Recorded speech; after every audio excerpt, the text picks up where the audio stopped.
அனைவருக்கும் வணக்கம். அண்மையில் யாழ்ப்பாண மேல் நீதிமன்ற நீதிபதி அலெக்ஸ் ராஜா அவர்களினுடைய இடமாற்றம் தொடர்பாக பல்வேறு தரப்பினரும் தற்போது பல்வேறு கேள்விகளை எழுப்புவதுடன், குறிப்பாக யாழ் மாவட்ட சட்டத்தரணிகள் சங்கம் அது தொடர்பான ஒரு அதிருப்தியை மையமாக கொண்டு ஒரு கடிதம் ஒன்றை ஜனாதிபதி அன்றகுமார திசாநாயக்காவிற்கு உடனடியாக அனுப்பி வைத்திருக்கிறார்கள்.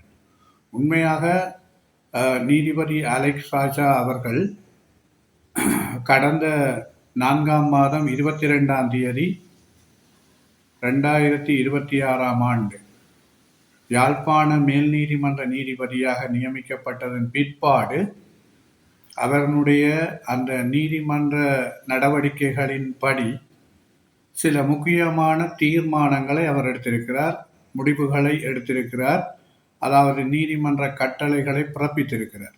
குறிப்பாக இந்த அதாவது போதைப்பொருள் வியாபாரத்தில் மிக நீண்ட காலமாக ஈடுபட்டு வந்திருந்த யாழ்ப்பாணத்தை சேர்ந்த ஒரு பெண்மணி, அவருக்கு நீதிபதி அலெக்ஸ் ராஜா அவர்கள் அவருடைய சகல விவகாரங்களையும் ஆராய்ந்து, அதாவது அவருக்கு ஒரு தீர்ப்பு வழங்கி இருக்கிறார், 7 வருட சிறை தண்டனை. ஆகவே இது மாத்திரமல்ல, அண்மையில் இந்த ஆஸ்திரிய இடமாற்றம் தொடர்பாக பல்வேறுபட்ட குழப்பங்கள் தொடர்ச்சியாக நடைபெற்று கொண்டிருக்கிற போது 3 கட்டங்களாக ஆசிரிய இடமாற்றம் தொடர்பான பட்டியல்கள் வடக்கு மாகாண ஆளுநர் மற்றும் வடமாகாண கல்வி அமைச்சு போன்றன இணைந்து அந்த செயற்பாட்டை முன்னெடுத்திருக்கிறார்கள். அதனை ஒரு தரப்பு அது நியாயமற்றது, பக்கச்சார்பானது என்ற வகையில் போராடி கொண்டிருக்கிறார்கள். அவ்வாறான அந்த போராடும் தரப்பு நீதிமன்றத்தை நாடியதன் அடிப்படையில் அந்த இடமாற்றம் தொடர்பான விடயத்திற்கு ஒரு இடைக்கால தடை உத்தரவு ஒன்றை நீதிபதி அலெக்ஸ் ராஜா கொடுத்திருக்கிறார். அதே போலதான் இந்த பருத்துறை பிரதேச சபை விவகாரம். ஆகவே இப்படி பல்வேறு விடயங்களில் அவருடைய அந்த செயல்பாடுகள் மிக விரைவாக ஆராய்ந்து அதற்குரிய கட்டளைகளை அவை பிறப்பித்ததன் காரணமாக தற்போது அவர் 4ஆம் மாதம் 22ஆம் தேதி நியமனம் பெற்றவர், 5ஆம் மாதம் 31ஆம் தேதி அவர் பதுளை மாவட்டத்தின் நீதிமன்றத்திற்கு இடமாற்றப்பட்ட கடிதம் அனுப்பி வைக்கப்பட்டிருக்கிறது. ஆகவே 1 மாதத்துக்குள் ஒரு நீதிபதி இடமாற்றப்பட்டிருப்பது அநேகமாக யாழ்ப்பாணத்தில் இவ்வளவு தூரம் நடைபெற்றிருப்பதற்கான வாய்ப்புகள் மிக மிக குறைவு.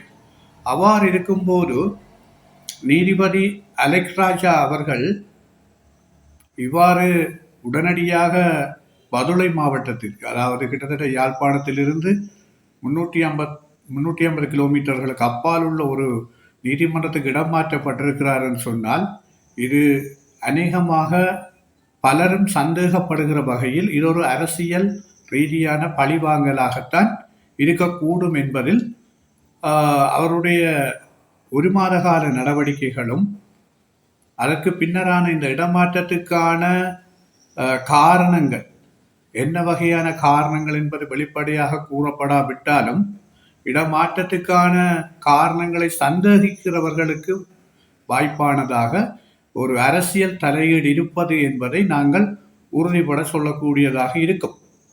ஏனென்றால் இந்த இடமாற்றம் என்பது, ஆசிரிய இடமாற்றம் என்பது, நான் நினைக்கிறேன் தொடர்ச்சியாக அரசாங்க தரப்பும் ஆளுநரும் இணைந்து இதற்கு 3 கட்ட நடவடிக்கைகளாக பட்டியல்களை தயாரித்திருக்கிறார்கள். அவை அதனை தாண்டி போராடுகிற தரப்பு நீதிமன்றத்துக்கு சென்றிருப்பதன் அடிப்படையில் தான் அது தொடர்பான விவரங்களை ஆராய்ந்து இடைக்கால தடை உத்தரவு ஒன்று பிறப்பிக்கப்பட்டிருக்கிறது. ஆகவே நீதிமன்ற இடைக்கால தடை உத்தரவை தாண்டி அந்த இடமாற்றங்களை தொடர்ந்து செய்ய முடியாத ஒரு சூழல் ஆளுநருக்கும் கல்வி அமைச்சுக்கும் உருவாகி இருக்கிறது. ஆகவே அதன் அடிப்படையில் நீதிமன்றத்தினுடைய கட்டளை விவகாரங்களில் மாற்றங்களை ஏற்படுத்த வேண்டும் அல்லது தங்களுக்கு சாதகமான ஒரு நீதியை பெற்றுக்கொள்ள வேண்டும் என்ற வகையில் இந்த நீதிமன்ற இடமாற்றம் இடம்பெற்றிருக்கக்கூடும் என்று பலரும் சந்தேகிப்பதில் நியாயம் இருக்கிறது.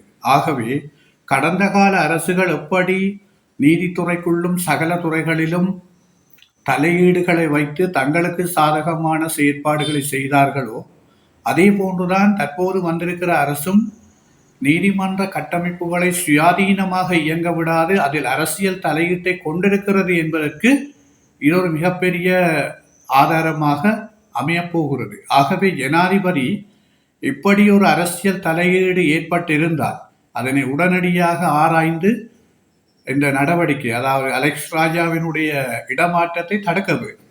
அவர் தொடர்ந்து யாழ்ப்பாண மேல் நீதிமன்ற நீதிபதியாக இயங்குவதற்கு அவர் வழிவகுக்க வேண்டும்.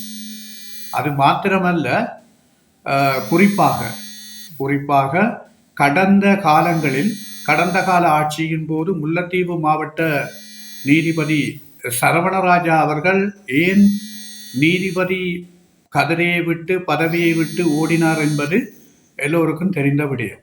ஆகவே அங்கும், அதாவது அரச தரப்பு தொல்லிய திணைக்களம், பௌத்த சாசனம் போன்றவற்றிற்கு எதிராக, அவர்களுடைய அநியாயத்துக்கு எதிராக நியாயமான முறையில் ஒரு கட்டளையை பிறப்பித்தார் என்ற வகையில்தான் அவருக்கான நெருக்கடிகள் அதிகரித்து அவர் வெளியேறி சென்றார் என்பது எல்லோருக்கும் தெரியும். அதே போலதான் அன்று சரவண ராஜாவுக்கு எப்படி ஒரு அநியாயம் நடந்ததோ அதே போல இன்று அலெக்ஸ் ராஜாவுக்கும் ஒரு அநியாயம் நடக்கிறதா, இப்படியான சந்தேகம் தான் இப்பொழுது மக்கள் மத்தியில் உருவாகி இருக்கிறது. ஆகவே ஜனாதிபதி விரைந்து இந்த செயற்பாட்டிற்கு ஒரு முற்றுப்புள்ளி வைக்க வேண்டும். இல்லாவிட்டால் கடந்த கால ஆட்சியாளர்களைப் போல நீதிமன்றத்துக்குள்ளும் ஏனைய சுயாதீன கட்டமைப்புகளுக்குள்ளும் அரசியல் தலையீடு இருக்கிறது என்பதை யாரும் மறக்க முடியாது. நன்றி.